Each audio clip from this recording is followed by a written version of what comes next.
me. Nope. Some kids wasn't thugging, not me. No way. Nah, it was time so hard. Some kids lost guard, not me, no. Hey yo, this is my new single that's out right now, produced by my bro Foggy Lens on all streaming platforms. Type in Saint Laz, not me. It's a banger. He came to me like, yo, I just seen son pick up a can top out the thing, like he's gonna try to cut him. I tell boy like, yo, don't go in the shower with him, bro. He about to try to cut you. Like, just chill in here, let this shit blow over. Son even comes to me like, yo, tell him to come and pull up in the...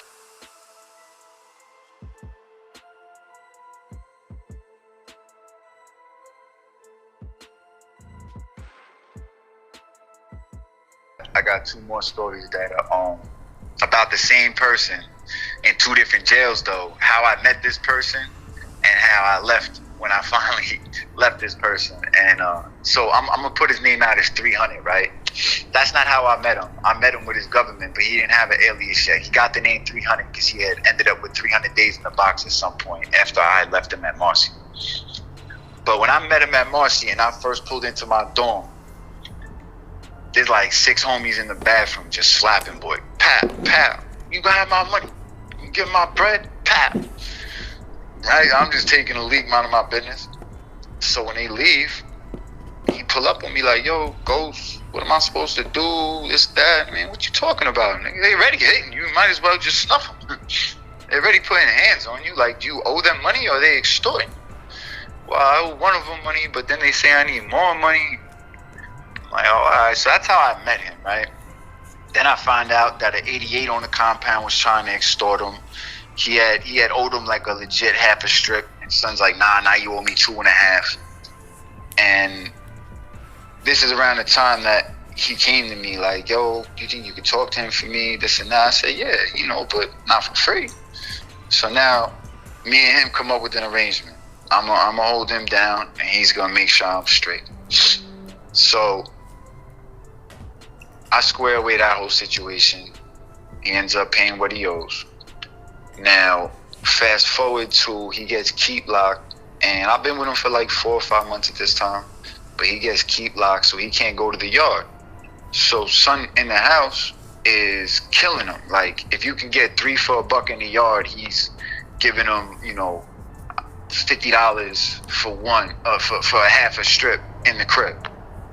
And this kid got a mother that's like 70 years old. He'll go in the booth and cry to her like, Ma, they're gonna kill me, they're gonna cut me, I need you to send this money. And this is still Westies. You heard, like, this was when Westies was still popping, like there was no Cash App and none of that shit, right? So I told him, I'm like, yo, I'll go out to the yard and facilitate something for you where you catch a way better deal. I don't know why you still. He's like, nah, I'm gonna stick with him till whatever. So he comes off now and goes out to the yard and busts his own moves, and now son lost him out of his pocket, so he feels some type of way. So now he like, yo, you still owe me $600. That was Like $600. $600 is a lot. Nevertheless, in prison, that's really a lot. So I get in the phone booth with him, and I'm listening to his mom, and his mom's like, nah, everything, this has been picked up, that's been picked up, this been picked up. So I'm like, oh, all right, he's trying to extort him. He from Rochester, right? So we going to chow. He telling all the rock boys, yo, pop out to the yard. Yo, pop out. Son owe me money. Yo, pop out to the yard. He owes me money. So I'm walking with him. I'm like, yo, bro, I can only do so much for you. Like, you go out to that yard, it's over. It's lights out. You need to pop on something when we get back to the house.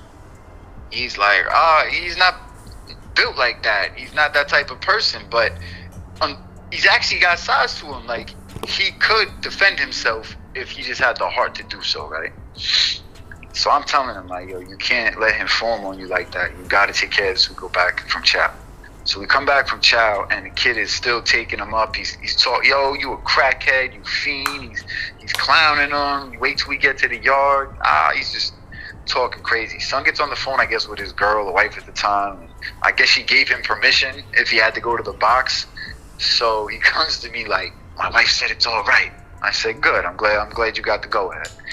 So as he's talking shit about boy, he just starts walking towards him. Like we're at 300 300's cube, and the Rock Boy's cube was maybe like 6 down, right? So he just starts walking to him like, yeah, why don't you fucking say it in my face? And this and that. He's got like this real fucking voice like this. Like he's half black, half white, but he definitely got the white genes doing through, right?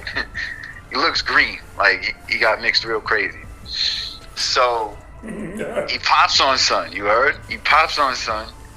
And he's bigger than him, right? So after he pops on him, he grabs him and he's just like manhandling him. He's slamming him into shit. Bow, boom, bang. He's slamming him into cubes. They end up working their way back towards me. He popped on him again, so he snuffed him twice. They come back to the cube where I'm at. They go in the cube and end up landing on 300's bed.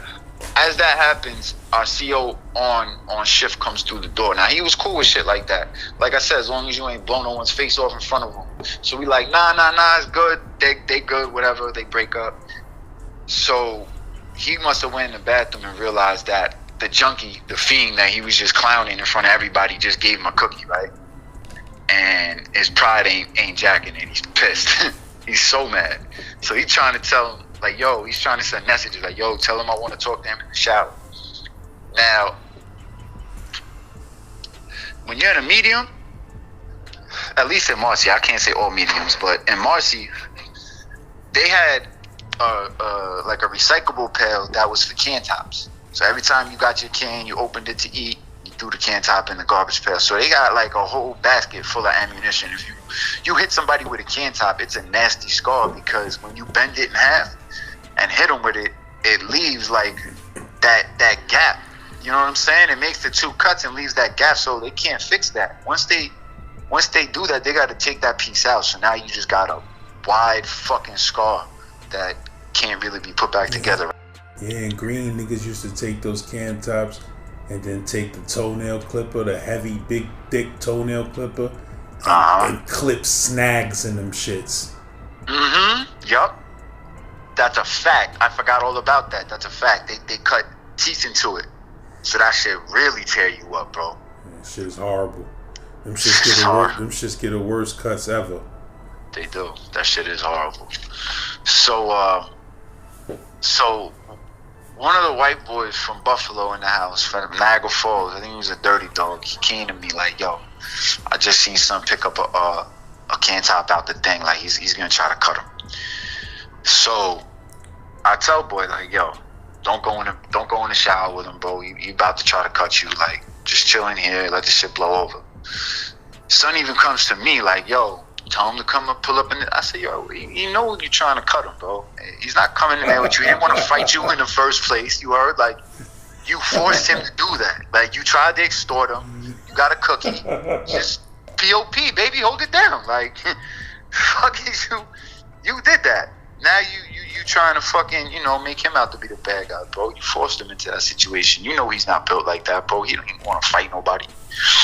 So, after a while, he realizes he's not coming in there. So he decides to come into the sleeping area where we at by the cubes. And it's like an hour and some change later. So no one's really paying attention, but I catch him at the corner of my eye, come in, and I'm watching his movements. And the kid 300, he's going to talk to somebody, so he's moving around, going to someone's cube. And I just seen it. I seen it all coming together. He starts falling in behind him. He's like a figure 8 in there.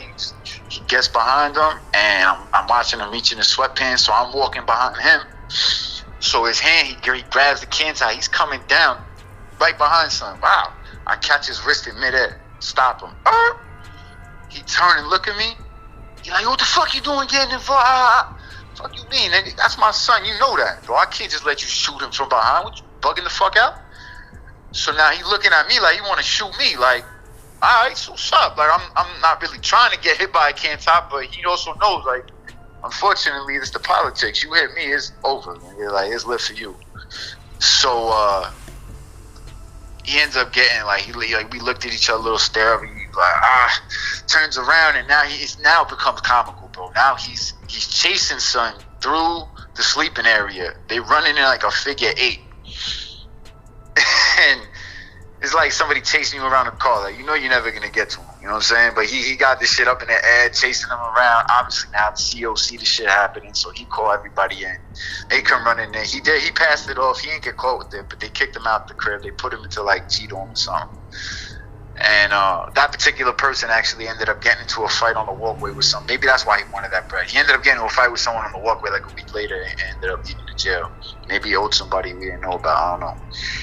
But so that dude 300, right? So after I leave the spot, that's where he gets the name 300. He left Marcy and he did 300 days in the box. So now I'm done with Clinton. I come down to Fishkill and I run into him in Fishkill. That's why I keep hearing somebody saying 300. I don't know who that is. And finally I bump into him and I realize, oh, you 300. So we start, oh shit, bro, I'm so glad to see you here. So we start chopping it up. We start reminiscing. Yo, remember you saved something for that? Yeah. So he's up the hill and I'm down the hill now, right? They moved him up the hill. All of a sudden, I run into someone else that's like, yo, your man 300? Better talk to him. Son almost lost his manhood. I said, fuck you mean he almost lost his manhood, bro? Stop playing. He like, yo, talk to him. So, like 10 minutes later, I end up bumping into him. He's like, Ghost, it was so scary. I said, fuck? What was scary? What happened? So apparently what happened was he had a room or whatever, probably a single room up the hill. And some big black dude comes in his room with the knife out and all that. You're gonna suck my dick, you heard? He said, I didn't know what to do. He said, I just put my hands up and I said, okay, you scared me. He said, just give me a minute to compose myself. He said, I'll do it for you, I'll do it. That's what he's telling me, bro. I'm like, fuck. So I guess somebody relaxed for a second or stepped in the room and gave him like a gap between him and the door. Nigga ran out the room, ran out the dorm. And I guess when police hit him in the hallway, he probably told, but he told me, he's like, well, I said, I'm not going back in there. I'm not going to live up there. So they moved him down. You said that happened in Fishkill? Yeah. Man, niggas was trying to take buns and all of that, an hour from New York. Up the hill, bro. Right up the hill. He had the back to pick out on him and all that. You go suck this dick, boy. What? Oh, shit. Yo, Fishkill was dangerous for a medium, especially because of those rooms, the stairwell. Like, they got a lot of blind spots in that place that get a motherfucker hurt bad. Even the way they move, like, yo, I had 60 days to go home, and a situation that came up, and I decided that I was gonna take it, even though I was walking out the door. And with 60 days to go home, we was in the yard, in the south yard, with 2 police, thankfully, that really wasn't usually on shift. And I ended up having to do what I had to do. Spun the nigga, passed it off, got away. Then 2 others were supposed to drill him. One backed out, the other one did his thing. Shout out to Echo, he did his thing. And then you get these police that son ends up walking around talking about I hit myself with a weight in a perfect cut down my face. So they're like, oh, okay. They take him, glue his shit, and let him back out. You sure you want to go back out? He's like, yeah. So I guess he was looking for somebody in the morning, and he found what he was looking for and bumped into someone in the hallway, got shot again in the back of his head. He tried to pull a brick out, and I guess he couldn't get out of them old army jacket coat pockets, and he got snuffed in his face. Then he got shot in the back of his head and started running, and then that was it. You can't explain how you got shot twice, I guess. So he got IPC'd from there. But that shit was crazy. I did that shit with like 60 days to go home. So I didn't get caught for this shit, but there was a motherfucker that ran that yard that I don't know why these police think it's their yard, but yeah, You work there, bitch. It ain't your yard, but that's how you feel. It ain't mine either, so you can keep that shit. So he called me to his bubble the next day. I was gonna go work out anyway, but it was raining. So this is the rat system in prison. You heard? Mind you, this shit happened the night before, and he was not there. This is 1 o'clock the next day, and it was raining, so I decided to stay in my dorm. And next thing I know, I get a phone call to go down to the bubble that he want to talk to me. I'm like, oh shit. I go down there, and I'm just praying that, listen, you can say whatever you want. I got 60 days to walk out the door. Just don't put your hands on me. And we got a problem. So I go down there, and he like, what happened last night? I said, I don't know what you mean. There you go. Already you lying to me. I'm gonna ask you again. What happened last night? And you should know. You did it. I said, oh shit, I did it. I said, you're right, I should know, but I don't. I don't know what you're talking about. And then he spazzed. This is my fucking yard. You and all your fucking flunkies. Which really, he only knew like one other bro. He didn't even know the rest of them. Done. You ain't coming to my yard no more. I'm like, listen, man, I got 60 days. Get the fuck up out of here.